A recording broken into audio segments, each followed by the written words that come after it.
Assalamualaikum warahmatullahi wabarakatuh.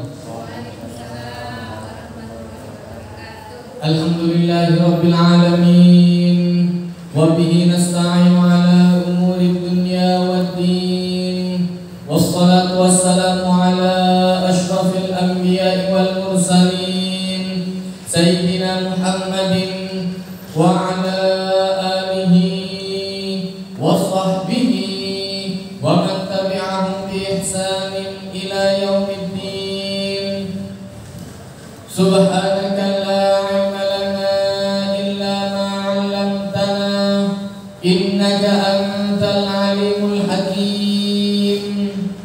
Amma ba'du, fa inna asdaqal hadithi kitabullah wa khairal hadi hadi Muhammadin sallallahu alaihi wasallam. Di dalam tuntunan hadis dari kitab Sahih Bukhari Muslim, kita melanjutkan dalam kajian bab yang selanjutnya, masih tentang bab kitabul iman. Hadis yang sebelumnya tentang dosa-dosa besar. Hadis yang terakhir dalam bab dosa-dosa besar adalah dari Abdullah bin Amr bin Al-As radhiyallahu anhu mengajarkan anna Rasulullah sallallahu alaihi wasallam qala minal kaba'iri syatmur rajuli walidayhi. Qalu ya Rasulullah wa hal yashtimur rajulu walidayhi? Qala na'am yasubbu abar rajuli fayasubbu abahu wa yasubbu ummahu fayasubbu ummahu. Hadis dari Abdullah bin Amr bin Al-As mengajarkan sesungguhnya Rasul sallallahu alaihi wasallam bersabda, termasuk dosa-dosa besar orang menghina orang tuanya sendiri. Maka sahabat heran, zaman dulu setahu kami, kata para sahabat, orang itu nurut kepada orang tuanya. Makanya hati-hati bergesernya pendidikan, bergesernya cara berpikir, sehingga anak ini sampai diistimewakan luar biasa, lupa tentang kewajiban seorang anak. Nah inilah akhirnya kemudian timbul generasi yang seperti kita lihat sekarang. Ada anak malus luar biasa kalau suruh orang tuanya. Ada anak yang nantang langsung berani disuruh sama orang tuanya. Wah, sampai masuk di berita jual genteng, jual apa? Wah ya Allah. Dan ada zaman dulu orang anak berani jual genteng. Kok berani jual genteng rumah? Jangankan genteng rumah, barangnya anak sendiri kok anak takut mau jual kalau tanpa setujuan orang tua. Ini barangnya orang tua dijual terang-terangan sama anaknya. Sampai di mana moralnya anak ini tadi? Nah makanya penting orang tua mendidik moral kepada anak dengan ketegasan itu penting. Terkadang terlalu diikuti terus kemauan anak itu, ya jadinya kayak gitu tadi. Akhirnya kurang ajar luar biasa. Nah zaman Sayyidina Umar, zaman Rasulullah tidak ada anak berani kepada orang tuanya. Maka heran sahabat ya Rasulullah, masa ada anak menghina kepada orang tuanya? Kok ada anak menghina orang tuanya? Maka Rasulullah SAW mengajarkan gampang saja, kata Rasulullah, ada orang menghina orang tua anak, menghina orang tua orang lain. Kemudian dia menghina balik orang tua anak ini tadi. Orang tua tidak ikut apa-apa, ikut salah. Anak-anak yang ada di sekolah ejek-ejekan orang tua. Orang tuanya di rumah tidak ikut apa-apa, ikut dosa. Lah awal-awal orang tuanya yang satu dihina tukang becak, yang satu apa, semua macam ya Allah, dengan berbagai posisinya, dengan berbagai hinaannya masing-masing. Nah maka ini yang kemudian Rasulullah dah suka, dia menghina abah orang lain, maka orang lain menghina abahnya, dan dia menghina ibu dari orang lain sehingga orang lain menghina ibu dia. Itu sama seperti dia sedang menghina orang tuanya sendiri. Biar sadar. Kalau Anda tidak mau dizalimi, jangan menzalimi orang lain. Anda tidak mau disakiti, jangan menyakiti orang lain. Anda tidak mau dicubit, jangan mencubit orang lain. Kapan prinsip Islam? Kecuali kalau memang Anda sudah sangat dizalimi sekali, membalas ada. Kecuali untuk pendidikan ada. Cuman kemudian tidak, artinya bukan kita yang memulai. Hal-hal yang seperti itu reaksi, bukan aksi tapi reaksi. Kita nggak boleh garai duluan. Itu mental Islam. Islam itu diajarkan oleh Rasulullah SAW yang tenang, yang sabar. Kalau ada orang beraksi kepada Anda, lihat dulu. Lihat dulu. Kalau memang perlu reaksi, kita bereaksi. Maka semua tindakan-tindakan peran Rasul itu reaksi, bukan aksi, reaksi.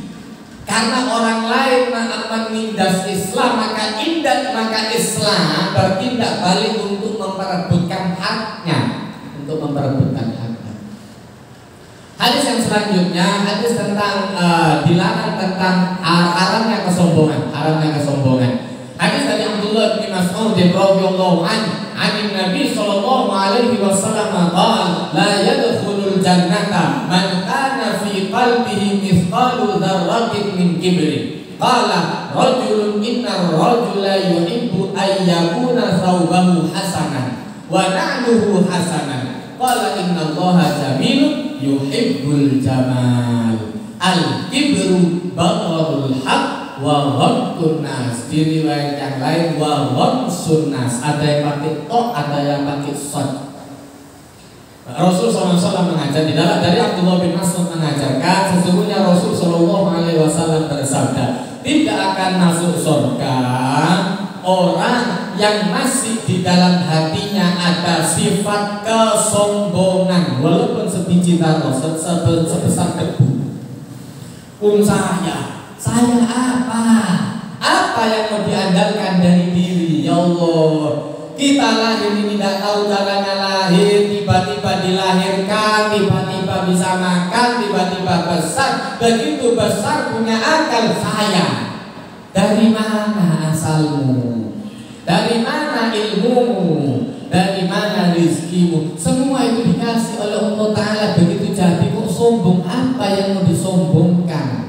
Kekayaan untuk merubah orang kaya jadi miskin beberapa detik, tidak butuh lama, beberapa detik. Sebentar, subhanallah. Zaman dulu mungkin kita agak sulit untuk lihat orang yang kaya terus tiba-tiba bangkrut, itu mungkin agak sulit. Zaman sekarang gampang, ya Allah. Begitu main investasi langsung surut. Yang asalnya miliar langsung surut, stres, jalan tengah jalan. mulai. Kenapa? Kalah investasi sudah habis yang diinvestkan semua, kerugian mencapai 2 triliun, 2 istimewa. Ya Allah, untungnya ruginya karuan. Apa itu? Subhanallah. Beberapa detik. Makanya Allah Ta'ala mengajarkan wa ma amruna illa wa kalam bil basar. Sekejap mata, seketipak tangan langsung. Untuk menjadikan orang yang miskin kaya satu ketip, untuk menjadikan orang yang kaya jadi miskin satu ketip, semua satu ketip.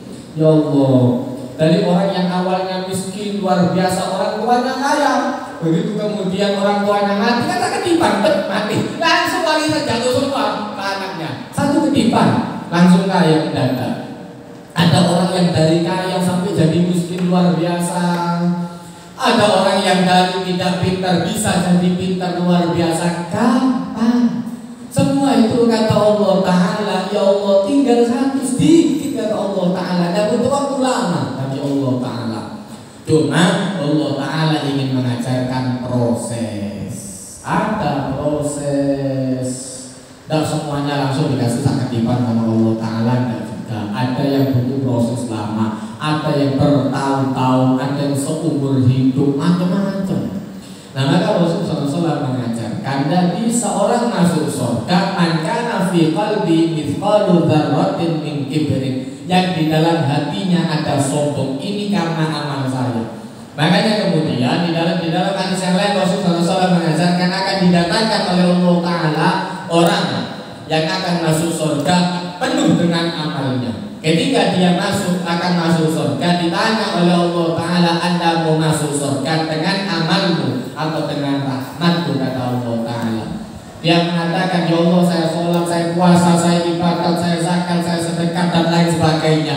Ini semua saya lakukan agar saya bisa masuk surga. Pasti saya mau masuk surga dengan amal, tak beli surganya dengan amal.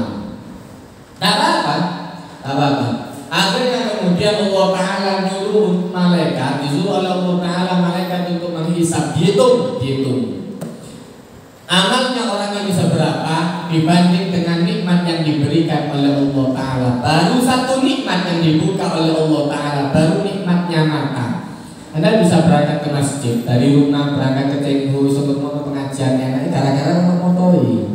Nah, buta tidak bakal berangkat nanti. Umpama buta tidak bakal berangkat ke sini. Orang bisa streaming YouTube enak itu karena punya mata, karena bisa lihat. Kalau buta asal mentek, karena mau apa yang mau diketek. Anda bisa sholat khusyuk itu karena Anda punya mata. Anda bisa membedakan yang mana yang kurma, yang mana yang kecoa. Itu karena mata. Jadi Anda bisa makan enak ketika puasa. Anda bisa menikmati ketika Anda sholat. Anda bisa menikmati ketika Anda membayarkan zakat dengan uang Anda. Itu semua karena nikmat mata. Baru nikmat mata disuruh itu sama Allah Ta'ala, hitungan mahalnya mata dengan sholatnya, puasanya, zakatnya. Orang itu kalah semua. Kalah semua. Baru dia lihat amalnya semua habis. Akhirnya dia mengatakan, ya Allah, kalau begitu saya mau masuk surga dengan rahmat-Mu. Nah, yaitu kata Allah Ta'ala itu.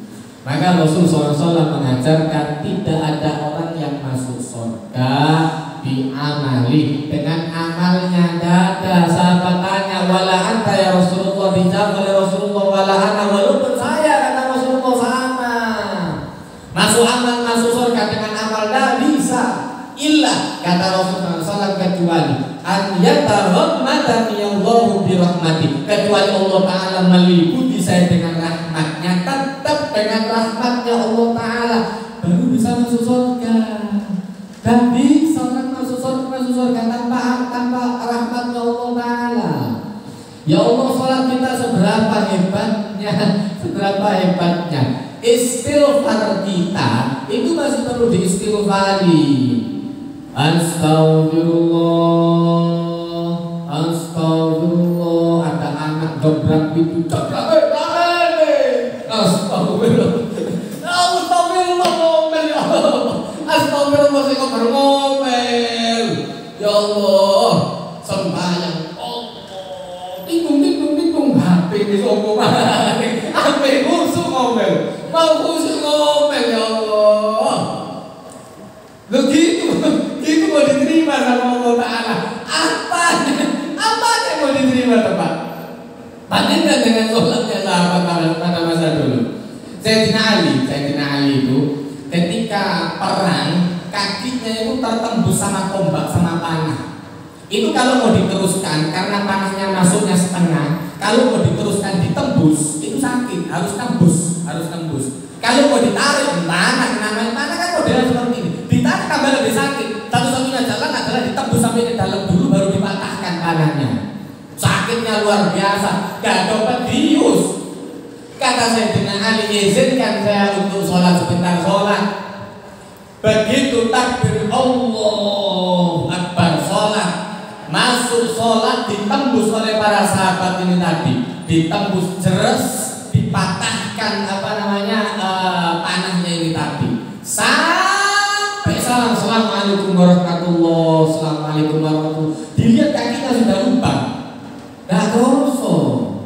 Nek ini kalau kita ketawa dan Allah baru salam, larun lewat larun. Kamu mantap tepat. Allah, dikros yang beda, kualitasnya jauh beda. Lagi itu nuntut Allah Ta'ala, ya Allah terima apa yang mau diandalkan ini ya Allah. Ya makanya setelah selesai salam, assalamualaikum warahmatullah, assalamualaikum warahmatullah, langsung astagfirullah. Tahu gak ada yang bisa kita andalkan dari sholat kita, itu gak ada. Dari puasa kita gak ada yang bisa diandalkan. Apa yang bisa diandalkan ya Allah? Pun semuanya gak ada yang khusyuk. Namanya kemudian Rasulullah SAW mengajarkan, gak bisa masuk surga orang yang kemudian sombong, yang merasa masih ada daya dan upaya dia mau sampai di mana. Maka Rasulullah SAW ditanya oleh seorang sahabat, ya Rasulullah, terus bagaimana ada orang yang kemudian senang pakai pakaian yang rapi, pakai sandal yang bagus, kan wajar, banyak orang yang senang seperti itu. Nah maka Rasulullah SAW mengajarkan, innallaha jamilun yuhibbul jamal. Allah Ta'ala itu indah dan suka kepada keindahan. Bukan seperti itu yang dinamakan sombong. Makanya Allah Ta'ala mengajarkan di dalam Al-Quran, khudhu zinatakum 'inda kulli masjid. Pakailah pakaian yang terbaik untuk berangkat ke masjid. Jadi kondangan. Kalau kita pakaian bawa ustaz-ustaz ya Allah untuk sholat sakwalasi. Ya Allah. Kan gitu kan. Sarung monika itu tari yang harga 2 juta. Untuk sholat berangkat ke masjid cari yang harga 50.000. Allahumma gak imbang. Yang paling bagus itu bawa ke masjid. Hilang Ustaz. Justru itu kita diuji oleh Allah Ta'ala untuk memunculkan yang terbaik kepada Allah Ta'ala. Itu tidak selalu tanpa ujian. Kadang-kadang kita pakai sepatu yang bagus utuh, kadang-kadang begitu pakai yang bagus hilang, wajar. Ya sebenarnya biar orang tidak terbiasa dendam sama masjid. Ustaz kadang-kadang masjid biasa dengan api mana takut kayak ngono. Kawin mana yang terbaik berikan kepada Allah Ta'ala. Allah Subhanahu wa Ta'ala mengajarkan kalau ke masjid pakai yang terbaik. Maka Rasulullah SAW mengajarkan di dalam hadis ini, innallaha jamilun yuhibbul jamal. Allah Ta'ala itu indah dan suka kepada keindahan. Yang dinamakan sombong itu al-kibru batarul haq wa ghamsun nas. Yang dinamakan sombong itu orang menolak kebenaran. Dan ini rata-rata. Orang sombong itu bukan dilihat dari kaya atau miskinnya, bukan dilihat dari pakaiannya, bukan dilihat dari cara berpikirnya. Orang sombong itu dilihat dari hatinya pertama, dilihat dari hatinya. Kemudian dilihat dari cara bicaranya. Turun apa Batalullah, menolak kebenaran. Maka Rasulullah SAW mengajarkan, siapapun yang bicara, perhatikan dulu apa yang dibicarakan, lalu betul ambil. Suatu hari Abu Hurairah radhiyallahu anhu disuruh oleh Rasulullah SAW jaga Baitul Mal. Baitul Mal zaman dulu model kota amal ini, tapi kebuka dan ditutup ini, kebuka. Maka semua orang bisa ngambil, banyak orang yang bisa ngambil. Malam muncul tangan, dipegang sama Abu Hurairah. Cakap tangan kok muncul lewat ini, kalau tangan semaput, kikil semaput. Ya Allah, hobi. Pingsan itu hobi, kelihatan tangan pingsan, kelihatan kepala pingsan, kuyang pingsan. Ya Allah, cekelan kuyang bol dijeli, lumayan bisa buka iPhone.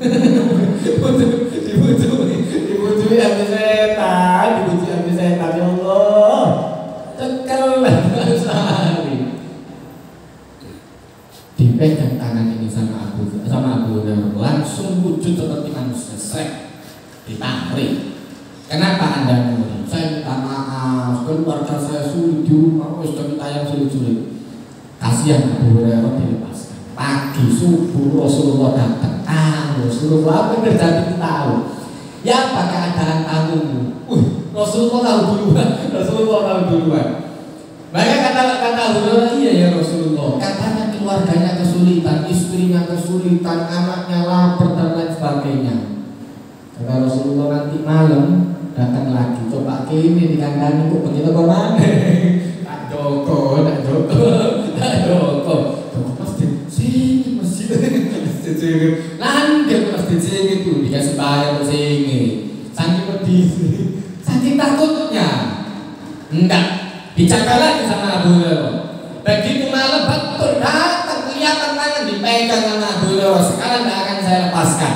Ngaku Anda kenapa nulis, alasannya seperti tadi, sampai nangis mohon.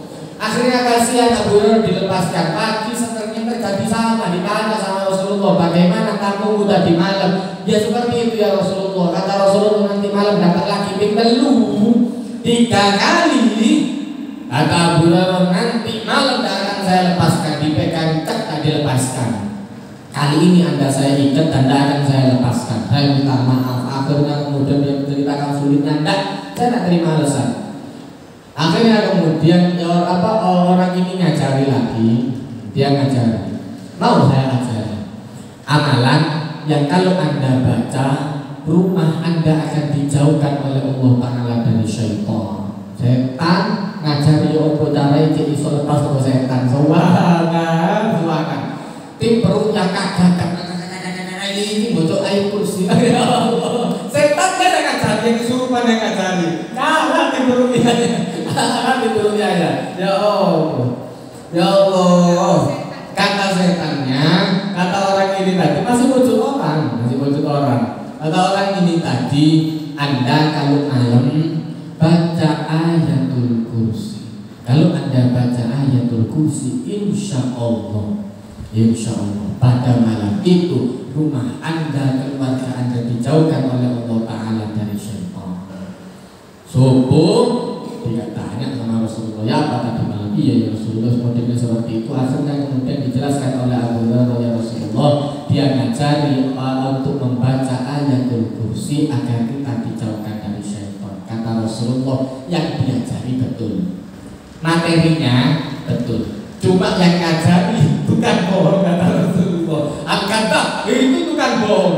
Kebetulan sekarang yang diajari materinya betul, lihat materinya dulu. Makanya orang yang sombong itu belum apa-apa meremehkan, menolak kebenaran dari siapapun kebenaran itu tadi. Kemudian yang kedua, tunas meremehkan, menghina orang lain, belum apa-apa itu sudah menghina bawaannya. Nah ini sombong. Jadi sombong itu bukan dilihat dari pakaiannya, bukan dilihat dari bagaimana dia kaya atau miskin, enggak. Walaupun miskin ada yang suka menghina orang lain, itu ada. Yang miskin menghina yang kaya itu ada. Apa sih melarat? Waduh ya Allah. Ain mustaqbil. Ada 3 golongan kata Rasulullah SAW. Salasun la yukallimuhumullahu yaumal qiyamah wa la yanzuru ilaihim wa la yuzakkihim wa lahum adzabun alim. Ada 3 golongan yang tidak akan ditoleh oleh Allah Ta'ala, tidak akan diajak bicara, tidak akan didengarkan omongannya, dan pasti akan diberikan azab yang sangat pedih. Salah satunya ain mustaqbil, orang melarat sombong. Ya Allah, orang kaya sombong, ini orang lain masih mending sana, masih ada yang dibanggakan. Melarat si bersombong sana. Ya Allah, anakku ayu ini apa dilakku. Ya Allah, tak sugih, tapi sombong itu ada. Ya Allah, tak payu-payu anak sampai tua, ya Allah, karena kesombongan orang tuanya. Nah ini tidak baik. Makanya kemudian Rasulullah SAW mengajarkan sombong itu satu meremehkan orang lain, menentang kebenaran, dan kemudian meremehkan orang lain. Karena pasti materi yang disombongkan mesti materi benar.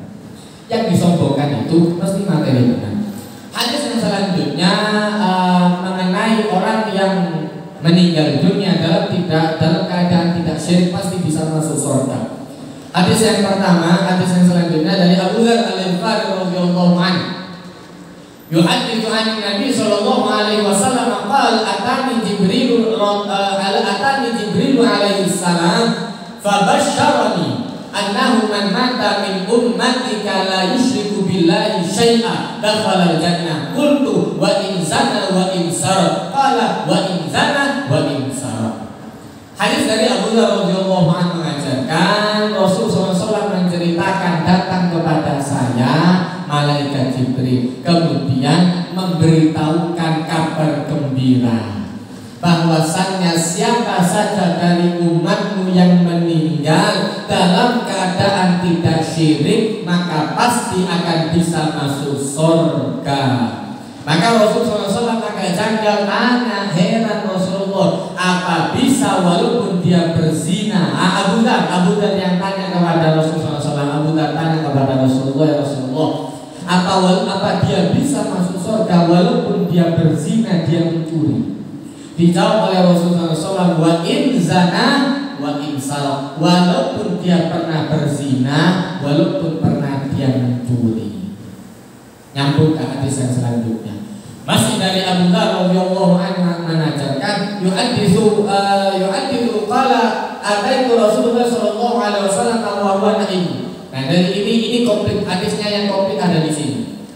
Riwayat yang selanjutnya dari Abu Dzar radhiyallahu anhu mengajarkan, saya datang kepada Rasulullah SAW pada saat itu Rasulullah dalam keadaan tidur istirahat pakai baju putih. Kemudian saya datang lagi, fadalastu ilaihi, kemudian saya duduk kepada Rasulullah SAW, ya menghadapi Rasulullah.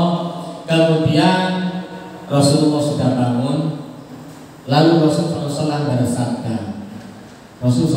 bersabda, ma min abdin qala la ilaha illallah summa mata ala dzalika illa dakhala jannah. Qultu wa in zana wa in sarqa qala wa in zana wa in sarqa qultu wa in zana wa in sarqa qala wa in zana wa in sarqa qultu wa in zana wa in sarqa thalathan thumma qala wa in zana wa in sarqa fi rabi'ah ala radima anfi Abi Dzar fa kharaja Abu Dzar radhiyallahu anhu wa huwa yaqul wa in radima anfu Abi Dzar. Jujurnya para sahabat itu, ini Rasulullah tetap diriwayatkan apa ini? Jujurnya para sahabat itu ketika meriwayatkan sampai di sana. Nah, maka Abu Dzar menjelaskan, saya datang kepada Rasulullah, posisi Rasulullah istirahat, saya datang lagi, Rasulullah sudah bangun. Kemudian saya datang duduk di hadapan Rasulullah. Rasulullah SAW memberitahukan kepada saya, tidak ada seorang hamba yang mengucapkan la ilaha illallah kemudian dia meninggal dalam keadaan kalimat itu masih ada, artinya tidak pindah ke kafir, artinya tidak pindah agama, sampai dia meninggal dengan kalimat itu, melainkan pasti bisa masuk surga. Saya tanya, ya Rasulullah, apa betul kalau dia berzina, dia mencuri, karena zina masuk kabair, masuk dosa besar? Dijawab oleh Rasulullah, wa insana wa insara. Artinya sampai 3 kali. Yang keempat, Rasulullah SAW mengajarkan wa in radima anfu Abi Dzar. Walaupun Abu Dzar tidak senang, orang Arab itu kalau hidungnya hidungnya pesek itu nggak senang. Nah, gambaran Rasulullah mengandani itu, walaupun Abu Dzar nggak senang pesek. Diriwayatkan sama Abu Dzar, walaupun Abu Dzar nggak suka, jujur. Tadi ditegur oleh Rasulullah karena dia dari itu, ya Allah, ini orang zina, dia pernah nyuri, banyak yang digolimi sama dia ini. Di transit ada. Jelas orang yang habis mencuri harta orang lain nanti di surga, hakul basyar itu mesti harus ditunaikan. Yang dulu nyuri gula, nyuri beras, nyuri kangkung, bibit, itu semua akan dihisab. Orang yang transit dulu ke neraka, tapi kalau betul dia ahlul iman, masih ada la ilaha illallah di dalam hati, walaupun transit nanti tetap akan masuk surga, illa dakhalal jannah. Nah, untungnya dari hadis ini sehingga orang tidak gampang untuk mengkafirkan orang lain. Ini kafir, tak cocok dengan mazhabnya langsung kafir. Tak takbirnya ada model seperti ini kafir. Oh, wah, gak pakai cincin kafir, pakai ini kafir, ini kan ya Allah, banyaknya kafir. Langsung masuk neraka itu semua kan. Buah haji betul untuk memasukkan orang ke neraka itu. Nah, ini menunjukkan. Kenapa Rasulullah SAW sampai mengajarkan yang seperti ini? Gambaran gampangnya sama seperti ketika kita ada di Indonesia. KTP kita itu tidak akan dicabut karena kita jadi koruptor. Artinya kita walaupun koruptor, walaupun kita maling, walaupun kita pernah berzina, KTP kita warga negara Indonesia itu tetap ada. Tidak sampai dideportasi keluar. Yang terlalu banyak bikin salah, sudah ngalingan ke Singapura, ngalingan di kan enggak, tetap kan warga negara Indonesia. Nah, disitulah peran Islam itu ada.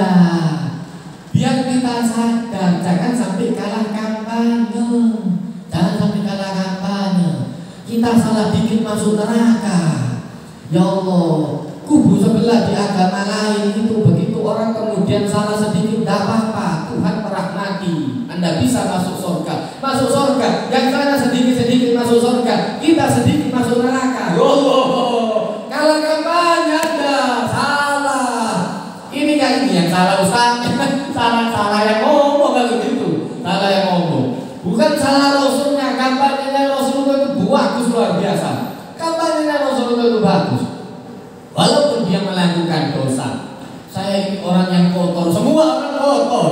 Tidak ada orang yang bersih. Tidak ada orang yang hidup kemudian sampai mati tanpa melakukan dosa, itu tidak ada. Makanya jangan terbiasa meremehkan orang lain. Jangan terbiasa meremehkan orang lain. Ini ada kata, ada perkataan bahwa seseorang itu tidak akan meninggal melainkan dia pernah melakukan dosa yang pernah dia remehkan. Wong kok nyolongan, suatu saat diizin tolong. Suatu saat diizin tolong. Yakin. Tidak ada orang yang meninggal. Dan ini sudah saya buktikan. Ini sudah saya buktikan.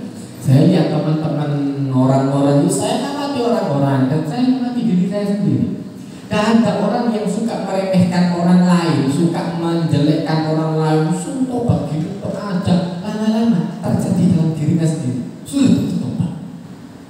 Orang meremehkan orang untuk suka zina, suatu saat dia kepingin, suatu saat dia dan bisa gantikan itu betul. Makanya jangan suka meremehkan dosa orang lain. Jangan suka meremehkan dosa orang lain. Jangan suka meremehkan orang lain karena perbuatan kesalahannya. Karena kan di sinilah Rasulullah SAW mengajarkan walaupun orang itu berbuat zina, walaupun dia melakukan dosa besar, walaupun dia kemudian pernah mencuri, pernah membunuh sekalipun. Maka Rasulullah SAW itu pernah cerita. Ada seorang, kata Rasulullah SAW, yang dia diselamatkan oleh Allah Ta'ala karena hidayah Allah Ta'ala. Orang yang membunuh, kata Rasulullah, dengan orang yang dibunuh sama-sama masuk surga. Loh, kok bisa ya Rasulullah? Iya. Orang yang dibunuh, kata Rasulullah, pertama orang yang dibunuh orang Islam baik, dia membela kebenarannya.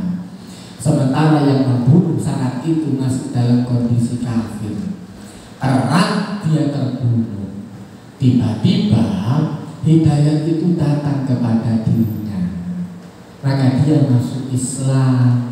Setelah dia masuk Islam, dia berjuang jihad fisabilillah sampai meninggal dalam kondisi Islam. Orang yang dibunuh dan yang membunuh sama-sama masuk surga. Model ceritanya Wahsy membunuh Hamzah, paman Rasulullah SAW. Setelah dia bunuh, dia kemudian dikejar-kejar sama orang Islam. Itu akhirnya masuk Islam. Setelah masuk Islam, ya, dia cari cara bagaimana caranya agar saya bisa menebus kesalahan saya. Bunuh orang yang mengaku menjadi nabi. Saya al-kadzdzab. Masuk surga gara-gara itu. Subhanallah. Itulah Allah Ta'ala menunjukkan bahwa semua orang itu punya potensi untuk masuk surga selama tidak keluar dari Islam. Hadis yang selanjutnya masih tentang kalimat la ilaha illallah. Haram membunuh orang yang mengucapkan la ilaha illallah. Biar sadar, jangan terbiasa perang sesama muslim. Fasik Ustaz, munafik statusnya masih dalam Islam. Paling tidak KTP ini Islam.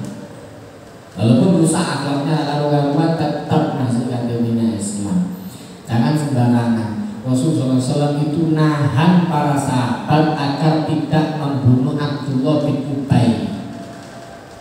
Akan keluar, kata Rasulullah, orang modelnya kayak gini nanti, ngerusak Islam, gerogoti Islam itu dari dalam.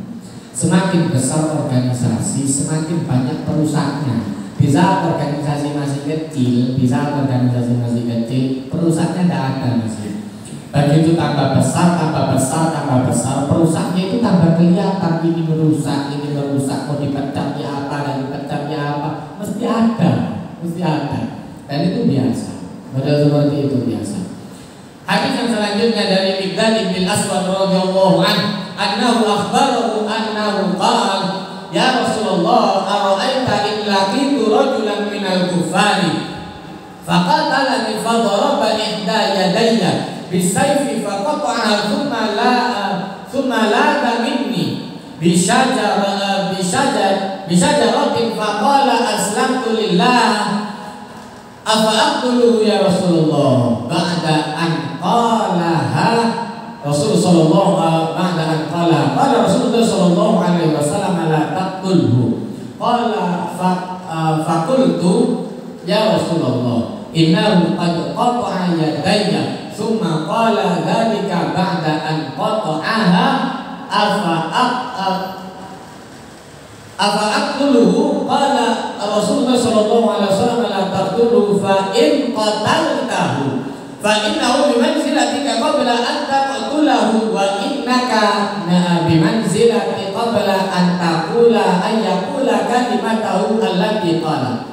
Dari Miqdad bin Aswad radhiyallahu anhu mengajarkan sesungguhnya beliau tanya sama Rasulullah, musyawarah sama Rasulullah, ya Rasulullah, bagaimana pendapat Anda kalau seumpama saya perang bertemu dengan orang kafir, dia berhasil memotong tangan kanan saya, dia berhasil memotong salah satu tangan saya, kemudian saya lari berlindung di belakang pohon, saya kemudian membalikkan kondisi. Saya yang hampir membunuh dia, pedang saya sudah ada di leher dia. Tiba-tiba dia mengucapkan la ilaha illallah. Saya teruskan sembelih atau tidak ya Rasulullah? Pertanyaan ini dijawab oleh Rasulullah, jangan dibunuh.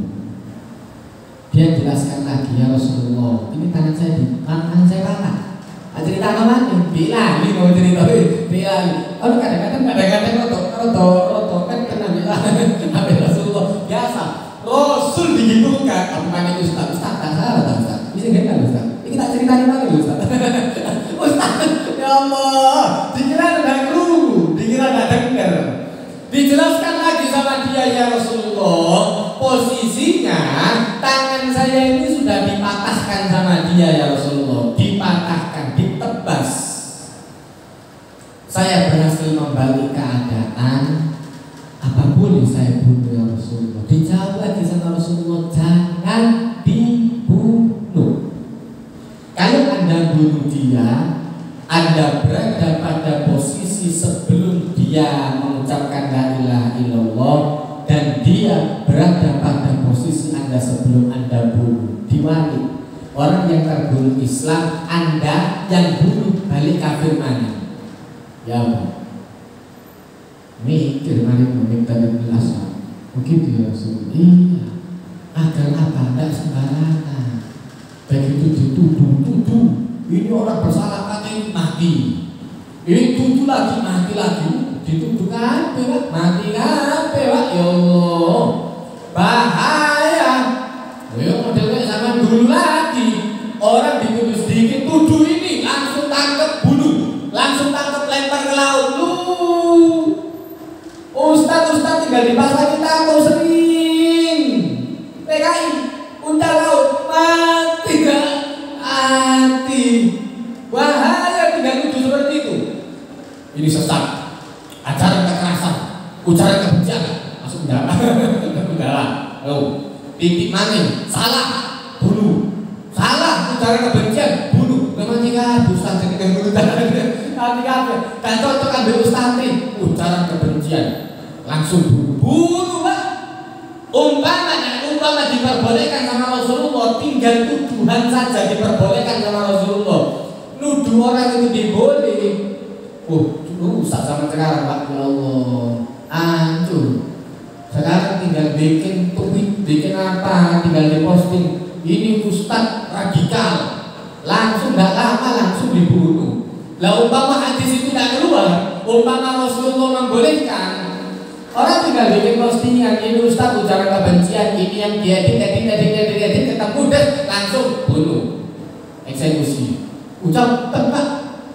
Lu umpama diperbolehkan sama Rasulullah, tinggal nuduh saja langsung dibunuh. Rusak. Tak boleh. dipotong, tidak apa-apa.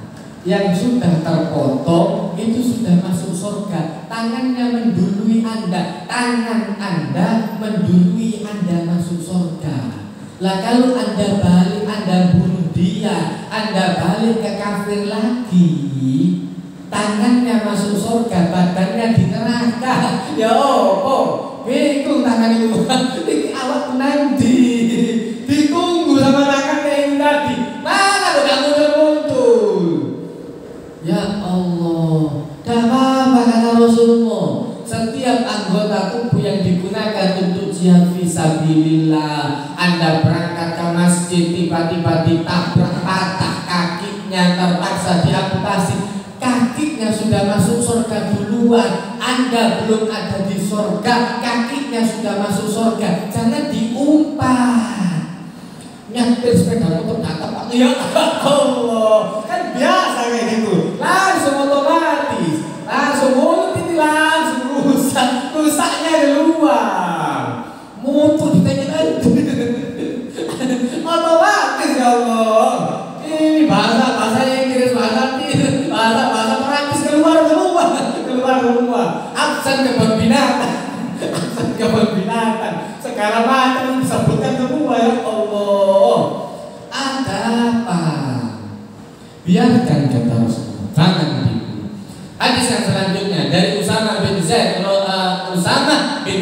bin Harithah. Ini masih Zaid bin Harithah ini anak angkatnya Rasulullah, berarti cucu angkatnya Rasulullah, anak cintaannya, cucu kecintaan Rasulullah. Rasulullah itu kalau gendong kalau mantu Hasan Husain itu bersama Usama bin Zaid ini tadi. Jadi orang langsung dikasih sama Rasulullah, saking senangnya. Dari Usama bin Zaid bin Harithah radhiyallahu anhu mengajarkan, ketika mereka diutus oleh Rasulullah SAW ila Huraqah, ke daerah Huraqah untuk memerangi suku Juhainah. Sampai di sana kami kata Usama bin Zaid ini, kami memerangi suku Juhainah, kami menang. Setelah kami menang, ada satu orang yang saya kejar,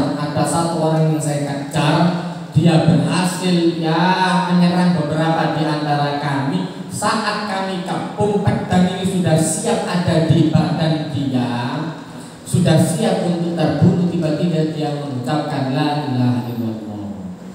Maka ada sahabat Ansor yang lari pedangnya, tidak jadi untuk bunuh karena dia sudah mengucapkan la ilaha illallah. Usama bin Zaid diteruskan terus mati. Begitu mati kabar ini sampai kepada Rasulullah. Tadi ada orang, dia mengucapkan kalimat la ilaha illallah, diterabas sama Usama bin Zaid, mati ya Rasulullah. Marah Rasulullah, merah wajah Rasulullah. Ditanya oleh Rasulullah SAW, ya Usama, wahai Usama, apa anda aqataltahu ba'da ma qala la ilaha illallah? Apa anda bunuh dia setelah dia mengucapkan la ilaha illallah? Ditanya lagi sama Rasulullah, anda bunuh setelah dia mengucapkan la ilaha illallah? Sampai nangis sama bin Zaid, sampai nangis. Isi malu betul, menyesal luar biasa. Itu disentak di hadapan orang-orang sama Rasulullah. Dia tahu, dia tidak sembarangan. Perang itu ada etika, tidak langsung serbu habisi semua. Tak boleh merusak bangunan. Rasulullah SAW itu begitu Fathu Makkah, dilarang merusak bangunan, tidak boleh mematahkan pohon, tidak boleh membunuh hewan, orang. Maka dijelaskan oleh Rasulullah SAW, man dakhala fi baitihi fahuwa amin. Orang yang masuk ke rumahnya maka dia aman, berarti tidak niat untuk nyerang.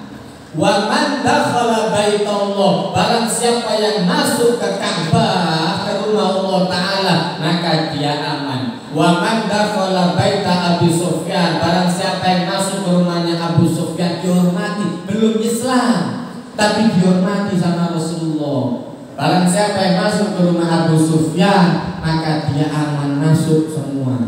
Ada beberapa yang masih berani nyerang, serbu sama Rasul, bersih, udah hampir di 4 penjuru, hampir tidak terjadi peperangan. Islam kalau masuk itu ada etika. Tutup kalbu diobong, ngobong sampau, waduh, bungi abe, ini brutal. Tutup perang, preman di kalbu. Itu orang Islam. Kabeh sikap semua ndak model seperti itu. Rumah-rumah dibakar, perempuan-perempuan diincar-incar, anak dipandang. Gitu cara perang Islam. Tak gitu cara perang Islam. Bahkan dalam peperangan pun ada etika yang diajarkan. Nah, maka Rasulullah SAW sampai marah kepada Usama bin Zaid, diulang-ulang. Masa Anda bunuh dia setelah dia mengucapkan la ilaha illallah? Terus sampai kata Usama bin Zaid, saya saking menyesalnya sampai timbul dalam hati itu lebih baik saya itu melakukan ini sebelum saya masuk Islam. Lebih mati ini bodoh-bodoh kafir, mending bodoh kafir, melawan sama kafirnya sudah daripada modelnya seperti ini. Malu betul. Dan memang harus ada takzir, itu harus ada. Biar orang jelas, agar orang itu melakukan apa-apa itu dipikir. Hadis yang selanjutnya masih tentang bab iman. Dari Abdullah bin Umar radhiyallahu anhu mengajarkan an ibni Umar radhiyallahu anhu anna Nabi sallallahu alaihi wasallam qala man amala alaina silaha falaysa minna. Dari Abdullah bin Umar dari Umar bin Khattab menjelaskan, para Rasul sallallahu alaihi wasallam bersabda, barang siapa yang datang kepada kami sengaja nyerang sesama muslim dengan pegang senjata, ustadznya kok ngira sikap dasi itu atau pedang, falaysa minna, maka tidak termasuk dari golongan kami, dan masuk Islam lagi. Begitu dia berani menyerang orang lain dengan pedang, dengan senjatanya, maka dia termasuk bukan dari umatku, kata Rasulullah. Bahkan kalau bukan dari umat Rasulullah, dari orang surga jelas. Hadis yang selanjutnya dari Abi Musa al-Asy'ari radhiyallahu anhu, Nabi sallallahu alaihi wasallam qala man hamala alaina silaha falaysa minna. Hadisnya sama, hampir sama, hadisnya sama. Barang siapa yang menyerang kami dengan senjata, maka dia termasuk, bukan termasuk dari umat. Hadis yang selanjutnya tentang ini an-niyaha, tentang masalah orang yang ditinggal oleh orang lain kemudian putus asa sampai tampar-tampar pipi dan lain sebagainya.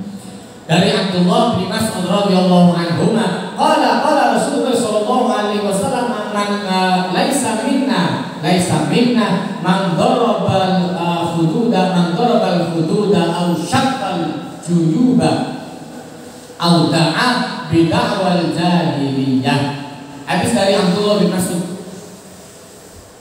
radhiyallahu anhu mengajarkan, sesungguhnya Rasul sallallahu alaihi wasallam bersabda, tidak termasuk golongan dari kami orang yang kalau seandainya ditinggal oleh orang yang dicintai, pukul-pukul pipi sampai tampar-tampar, sampai tekuk ini dari soul, dari sopok, beturip. Dari dulu belum nikah sudah hidup, tiba-tiba ada jodohnya, tiba-tiba saking sayangnya dia mengatakan sehidup semati. Tidak iso ada sehidup semati, itu tidak ada. Sehidup kok ada, semati itu berbareng-bareng gelem lah. Mati sih aku harus hidup semati, juga berbareng-bareng. Yo ngapun. Tidak mau. Kalau disuruh mati bareng-bareng, sehidup saja ketinggal lagi, apalagi semati. Ya Allah, ada sehidup semati. Jadi itu gampangan sehidup sesuka gitu saja. Ini sehidup semati. Tidak termasuk golongan dari kami orang yang memukul-mukul pipi sampai merobek bajunya, atau orang yang merintih dengan rintian-rintian jahiliyah, yang sampai niat cerit. Ini ada diperbolehkan sama Rasulullah. Nangis, biasa nangis, tapi jangan sampai teriak-teriak. Mudah-mudahan bermanfaat. Barakallahu lakum fil Qur'anil azim. Manfaat wa iyyakum bima fihi minal ayati wa dzikril hakim. Wa taqabbal minni wa minkum tilawatahu innahu wal ghafurur rahim. Allahumma arhamna bil Qur'an waj'al lana imaman wa nuran wa hudan wa rahmah. Allahumma dzakkirna bima nasina wa 'allimna bima jahilna warzuqna tilawatahu ana layli wa atrafan nahar waj'alhu lana hujjatan ya rabbal alamin. Rabbana atina fid dunya hasanah wa fil akhirati hasanah wa qina adzabannar wa qina adzaban nar ya aziz ya ghaffar rabbal alamin. Wassallallahu ala sayyidina Muhammadin wa ala alihi wa sahbihi wasallam. Alhamdulillah. Assalamualaikum warahmatullahi wabarakatuh.